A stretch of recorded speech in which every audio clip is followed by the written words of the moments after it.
we're here joined by a group of really distinguished panelists. So we thought we'd get their viewpoints. We'll go each around the table and get their viewpoints. And then, more importantly, this is really a dialogue between you and the panelists here. So we're going to open it up for questions. So I hope you have your questions ready, and we certainly will be able to get to you. But first, let's hear from President of the Maldives, Mohammed Nasheed. He was this year's award for UNEP, Champions of the Earth in Policy and Leadership. Good morning, and thank you very much. In my mind, we just heard the maths of it. In 1 year, we have 5 months of a gap. Now, what do we do with that 5 months? Either we reduce consumption, or either we find in other means and ways of trying to consume the same amount, but use less of the resources available. This calls for a fair amount of artificial resources. But then the question is, can we ever produce anything artificially without using the natural resources that are available to us? In my mind, you cannot cut a deal with Mother Nature.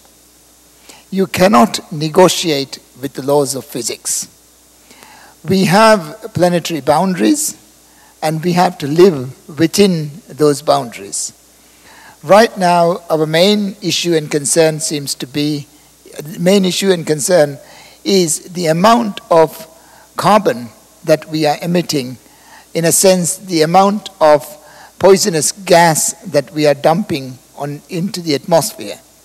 So how do we reduce that? We reduce that by using other sources of energy, other renewable sources of energy. We have wind, we have solar, we have other resources that we have not been using as much as we have been using, for instance, fossil fuel. Now, what I'm suggesting here is, if we start using resources that we have not used before to the same use as we have been using other resources now. Now, if we have not been using the sun as much as we have been using fossil fuel for energy purposes. So we have to find technological, or we have to find scientific and other means of how we may be able to use these other unused resources for our benefit. It's very difficult to argue that we have to give up the good life, that we cannot use all the consumer products that we are so used to using. But at the same time, we have to be concerned, we have to be mindful that there's no point wasting anything.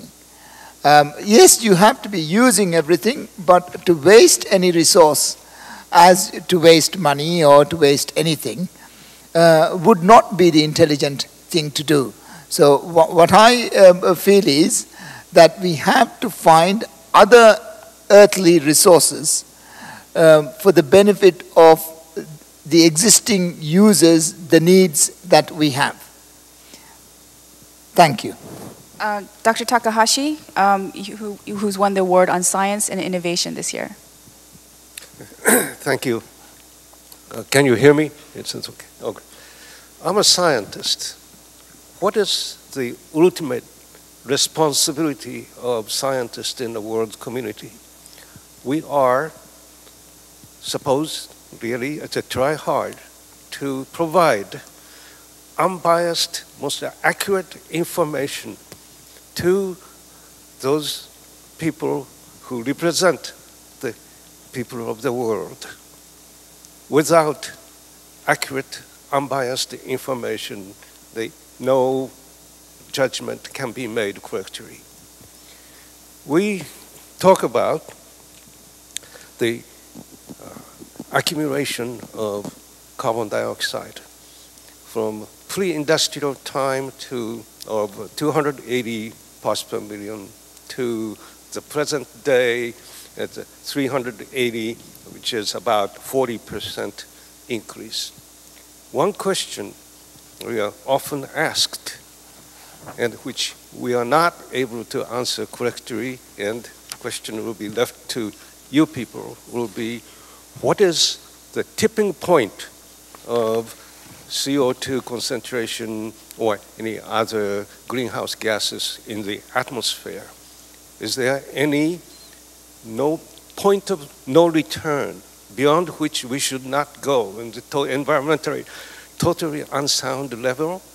Is there such a thing exist? Or if it exists, what is the concentration? Have we already passed that tipping point, or it's coming in the future?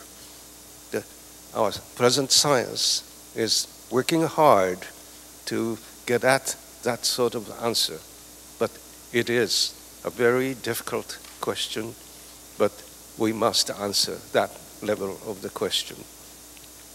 Another level that we understand is the increase in the temperature of the world. On the average, yes, it is warming, and IPCC report clearly declared that with high degree of certainty, the global warming is due to the human effect or release of the carbon dioxide and other greenhouse gases in the air. That much we agree. However, in national levels, in different regional or country by country temperature change or change in the rain, that is one question. That's another important question the scientists have to work on. But we have right now, it's not quite ready to go that far, and in the near future, we hope that level of question can be answered. But those are one of the few important questions for humanity and governing of various parts, various nations. Thank you. Thank you. And this year's winner of the Biodiversity and Ecosystem Management is President of Guyana, Bara Jagdeo. Thank you, Elena. I think before you change anything, you have to recognize the need to change. And yes, it's true that we're consuming more than our planet can regenerate in the same time frame. But Dr. Takahashi just mentioned about the science. And until recently, quite significant parts of the world did not believe in the science. The United States of America, the largest polluter under the previous government, refused to believe the science. So if we don't have agreement around the science and that anthropogenic action is causing climate change, then many countries feel that the development model that we're pursuing, that we all agree is unsustainable, that there is no need to change that model. So what is required, I think, is a change in thinking, and this is where young people can play a very important role. That we have to recognize that, first of all, the consequences to climate change are global. No longer can we live in individual countries and prosper and avoid the effects of climate change. So we need to move from national prosperity and to include in that some global values, and that the solution can only be found at the global level. So first of all, we have to start as young people thinking beyond the borders of our country, because the solution lies beyond that border.